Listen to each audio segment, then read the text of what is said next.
जब हृदय में स्थित सभी इच्छाएं मिट जाती हैं, तब मनुष्य मृत्यु से पार होकर अमृतत्व को प्राप्त करता है। यह इच्छाओं का मिटना ही भूलने की पहली अवस्था है।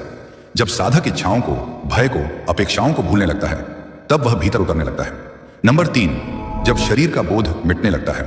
ध्यान में बैठा साधक जब अपनी श्वासों पर केंद्रित होता है तो प्रारंभ में उसे शरीर का आभास बना रहता है। पैर में झुनझुनी, पीठ में झुकाव, सिर में हल्की गर्मी। परंतु जब ध्यान गहराता है तब शरीर का एहसास जैसे विलीन हो जाता है।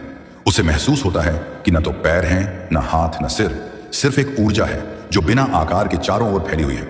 यह अवस्था अक्सर डरावनी लग सकती है यदि साधक तैयार न हो, पर वास्तव में यही वह क्षण है जब साधक देह से ऊपर उठ रहा होता है। श्री योगानंद जी कहते हैं, जब तुम ध्यान में शरीर को भूल जाते हो तभी आत्मा को महसूस करने लगते हो। नंबर 4, विचारों का विलय, मन का मौन बन जाना। भूलने की स्थिति केवल शरीर की नहीं बल्कि विचारों की शून्यता की स्थिति भी होती है। जब मन इतना शांत हो जाता है कि विचार उठना ही बंद हो जाए तो साधक को ऐसा लगता है कि वह भूल गया है कि वह ध्यान कर रहा था।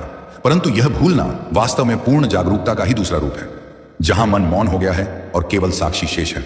भगवान कृष्ण ने गीता में कहा, यत्रो परमते चित्तम निरुद्धम योग सेवया यत्र चैवात्मना आत्मानम पश्यन्नात्मनि तुष्यति।